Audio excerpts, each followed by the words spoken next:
Hey guys, we did an interview with Robbie Blanchard, one of the biggest super affiliates on ClickBank, and he shared so much with us, from how he got started to the things he's doing to be successful today.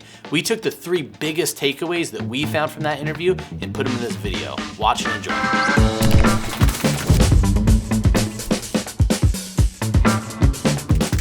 So I imagine you mentioned you had a lot of people just coming to you inside Hook. So how do you go about deciding what a good offer is beyond just testing? Like, so what's your eyeball check? And also, when you're done with that, talk a little bit about what type of vendors you want to work with or offer owners you want to work with. Yeah, so I think the one thing I look at is, there's in ClickBank I find there's always the common names that do their products, right? And they release more and more products. So if it's somebody that's had, home run and the offers in the past, like I'm probably going to give it a pretty good shot because they know what they're doing. It's literally a formula that they follow to get their products going. So I do that. The second thing I do is I want to make sure it's in a category that is a big category, right? Because, and I usually focus on like health, wealth, and relationships, because those are huge categories. Those are also, I find, in a way, recession proof, because even if the economy's down, people still want to lose weight. And I also think the other reason I do that too is because we have so many students, I want to be able to offer them an offer that literally there's room for everybody, right? And so because one of the things people say is, well, Robbie, there's 8,000 students, isn't there going to be saturation? And the answer is no. And the reason why is because literally there's hundreds of millions of people in these categories, and so there's so much room for everybody. And we're not even close to saturation at all. But those are the 2 requisites. And then basically what I do personally, I'll actually go through the VSL, I'll watch it. And because most of these top offers kind of model each other anyways, it does work. And then finally, the last kind of prerequisite is I look at the average order value, right? I think the average order value is important. And nowadays, it's unbelievable. Like, when I first started, and when I won the ClickBank contest in January 2019, which was not that long ago, I would be pumped if I had a $40 average order value as an affiliate, right? If I made $40 on a sale, I was pumped. Nowadays, like, because supplements are involved, like, you're seeing $100, $150, like, that's incredible, right? Like, I made a ton of money with a $40 level. Like, it's like, wow, now it's like you're getting paid almost triple. So that's amazing. So I think nowadays, I think there's so much opportunity. That's why I keep telling people, like, I really think 2021 is going to be like a monster year for online.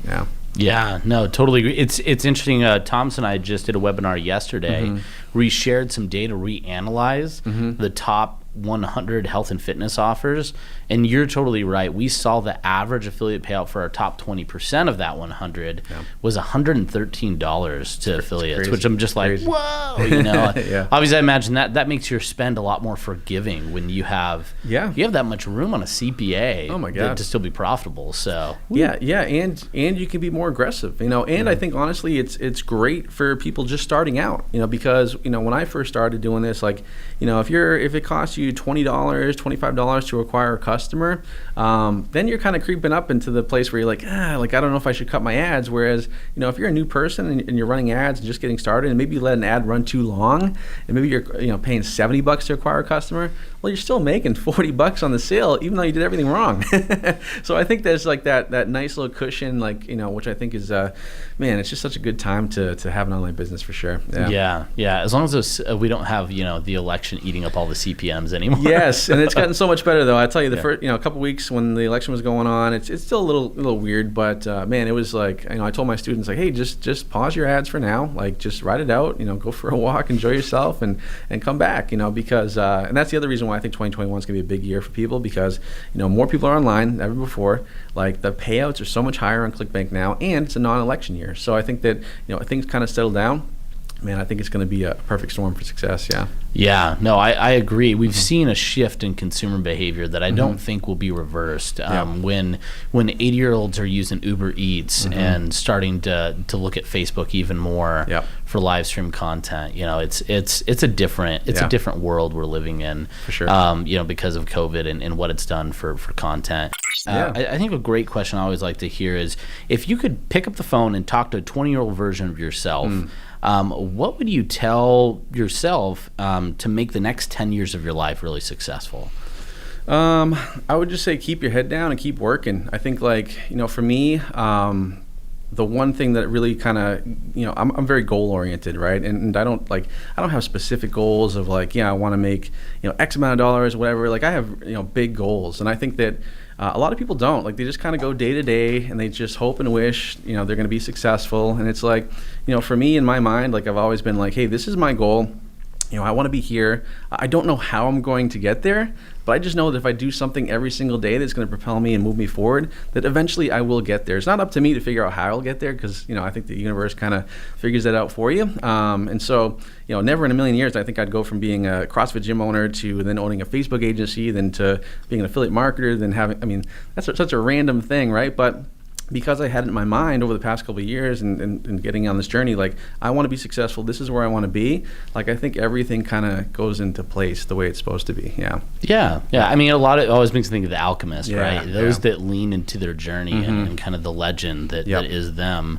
The universe does kind of map those things out for you. So for all those young entrepreneurs listening, or anybody struggling, just lean into it. Just take those chances, make those goals happen. And I would say, like, just stay out of your comfort zone and always, like, look at people that are playing life or living life at a higher level than you are. I think that's one thing for me that, I never, I'll tell you a story here. So when I was a personal trainer, one of the things that, I grew up with a, kind of a humble upbringing. Both my parents were teachers, and, we didn't do anything crazy. And, like, our big vacation was, like, driving to Maine for a week, staying at my aunt and uncle's. And, I remember that when I became personal trainer, like, I remember being exposed to, like, this whole different level of people and business, guys and ladies. And, one guy, he had like a 10,000 square foot house, and he had, like, 4-car garage, and he had all this stuff. And I'm like, man, what are you doing to get that? I've never seen this before, And so it totally, like, threw me out of my, little bubble. And I'm like, never once did I feel, like, jealous or like, oh, this guy, I'm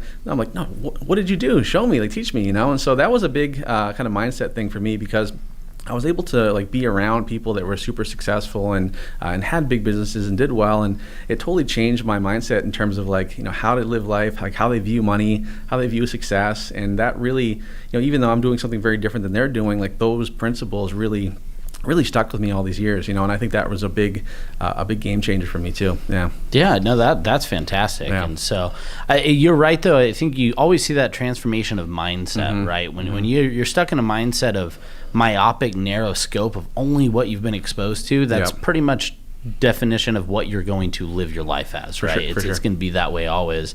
But boy, when you step out and get a little uncomfortable, it opens up your mind to a whole world of possibilities, which means you have a lot more opportunities to take. So that's fantastic. Yep. All right, well, fast five. So some of these questions are not going to be all business specific. All right. And they're going to center around you. So first question, what are your strengths as an entrepreneur, and how have you refined and improved those skills? I think my strengths are I'm very stubborn. I think, like, literally I just if I just have a chip on my shoulder and I just get it done, right? I double down on it. Like we were talking about before the podcast, being from New England, like, I have that, kind of that hard work mentality. Like, if it's winter, like, I'm still out there. I grew up in a log cabin, right? So, we heated our house with wood. And so I had to go out in the winter and just carry those, logs all the time. So I'm used to that hard work and that ethic, and I really want to be in that position where I just keep getting after it. So that's definitely one of my strengths. My other strength is I've kind of learned to ask for help, which has also been a big one for me. It used to be a weakness where I did not, but now, like, I've just learned over the time, like, if I'm not where I want to be, like, I either hire a mentor, a consultant, a coach to just get me there, because even though it costs me money to do that, like, in the long run I save so much money, and it buys me speed. And so that's really two things I've been. And the other thing I've done is I think my other strength is being comfortable with being uncomfortable. I think that's another one that has really helped me out, because it kind of goes back to my CrossFit days where, the expression was like, embrace the suck. I used to tell my members that, embrace the suck. Like, it's not going to be good. You're not going to want to do it. You're going to, like, want to quit in the middle, but at the end of it, you're going to feel great, So learning how to be, uncomfortable and being comfortable with that is huge, because as an entrepreneur, there's a lot of uncomfortable stuff. Like, there's a lot of stuff that, like, will come your way and you're like, oh my God, I didn't even know that existed, or I didn't even know that was a problem. And trying to figure it out, that's been good. And then the last thing I'll say is I've been very, one of my strengths is I look forward to problems, right? I think that as an entrepreneur, you're always going to have problems. And the goal is to go from having problems of, like, how do I pay my bills? How do I do this? To then, like, hey, how do I write off more so I can save money on my taxes? Or how can I, like, diversify more? Like, so that's the one thing. Because I think when people have, when they first start out, when it comes to success, they think they're trying to avoid problems. And it's like, no, you're always going to have problems. Like, the only people who don't have problems are dead people. And so you're not dead, you're going to have problems, but the goal is to go from bad problems to first world problems. Yeah, all about those first world problems. Exactly. I love that I'm finding, Robbie, that we have some similar quotes. I tell my kids all the time to embrace the suck. Yeah, like whenever they complain, it's like, you got to embrace the suck, man. Like once you get through that, it makes the reward that much sweeter. So, which isn't met with kindness from them most of the time. Yes. They don't enjoy that. I think it's going to be a dad quote. They will, though. One day. It's a long game.